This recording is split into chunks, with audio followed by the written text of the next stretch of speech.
আসসালামু আলাইকুম প্রিয় viewers, welcome to my channel creations by Trisha. আজকে আমি আপনাদের সঙ্গে শেয়ার করছি আমার মায়ের হাতের চিকেন রান্নার একটি রেসিপি। তো আমার চ্যানেলে আমি চিকেনের অনেকগুলো রেসিপি আপনাদের সঙ্গে শেয়ার করেছি। তো আজকে শেয়ার করছি আমার আম্মু কীভাবে চিকেন রান্না করে সেই রেসিপিটি। তো রেসিপিটি শুরু করার আগে আমি আপনাদেরকে অনুরোধ করব সম্পূর্ণ ভিডিওটি দেখার জন্য। আর ভিডিওটি ভালো লাগলে অবশ্যই ভিডিওটিতে একটি লাইক দিবেন। চলুন রেসিপিটি শুরু করা যাক।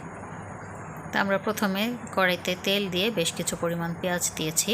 পেঁয়াজটা ভালোভাবে নাড়াচাড়া করে নিয়েছি। এখন সামান্য একটু লবণ দিয়ে দেবো এর মধ্যে। লবণ দেওয়ার পর এর মধ্যে দিয়ে দেবো শুকনো মরিচের গুঁড়া আর হলুদ গুঁড়া।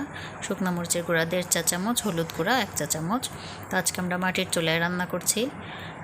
এখানে সচরাচর রান্না করা হয় না, সেজন্য আলোটা একটু কম পড়েছে। তো মশলাটা আমরা পেঁয়াজের সঙ্গে নাড়াচাড়া করে এর মধ্যে দিয়ে দিব হচ্ছে আদা, রসুন আর জিরা বাটা।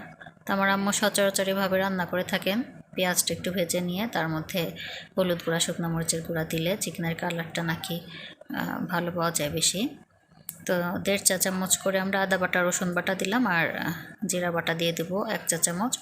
আমরা যে চিকেনটা নিয়েছি প্রায় 1.25 কেজির মতো হবে চিকেনের ওজন। তো সেই হিসাবে আমরা মশলা অ্যাড করছি। তো মশলা থেকে তেল ছেড়ে আসা পর্যন্ত আমরা মশলাটা কষিয়ে নিয়ে এর মধ্যে চিকেন দিয়ে দিব।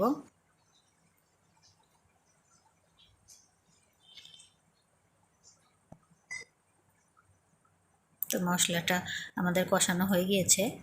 এখন আমরা এর মধ্যে চিকেন দিয়ে দিব। চিকেনটা দেওয়ার পর তারপর আমরা এর মধ্যে গরম মশলা আর কিছু পরিমাণ কাঁচামরিচ, কাঁচা পেঁয়াজ অ্যাড করব। চিকেনটা মোটামুটি বড় ছিল, সেজন্য চিকেনে ভালোই তেল ছিল। আমরা তেল খুব বেশি দেইনি, কারণ চিকেনে তেল থাকলে তেল একটু কম দিলেও চলে। তাছাড়া আমরা সচরাচর কম তেল মশলায় রান্না করে থাকি। তো চিকেনটা দিয়ে আমরা ভালোভাবে কষিয়ে নিব আর এর মধ্যে দিয়ে দিব গরম মশলা। চিকেন আমরা আগে কোনো পানি দিব না। চিকেন থেকে যে পানি উঠবে, যেহেতু লবণ দিয়ে দেওয়া হয়েছে, চিকেন থেকে অনেকটাই পানি উঠবে। সেই পানিটা শুকিয়ে না যাওয়া পর্যন্ত আমরা চিকেনটা কষিয়ে নিব। চিকেনটা কষানো হলে তারপর আমরা ঝোলের জন্য পরিমাণ মতো পানি দিয়ে দিব। তো আমরা গরম মশলা দিয়ে দিয়েছি আর এখন এর মধ্যে দিয়ে দিব কিছু পরিমাণ কাঁচা মরিচ আর কাঁচা পেঁয়াজ।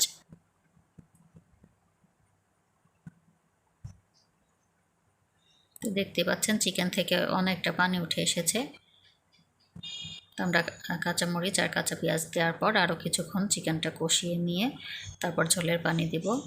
তো কষাতে কষাতেই চিকেনটা প্রায় 70% মতো কুক হয়ে যাবে। এরপর ঝোল দিয়ে আমরা ঝোলটা টেনে যাওয়া পর্যন্ত, যে পরিমাণ ঝোল আপনারা রাখবেন সেই পর্যন্ত চুলায় রেখে নামিয়ে নেবেন।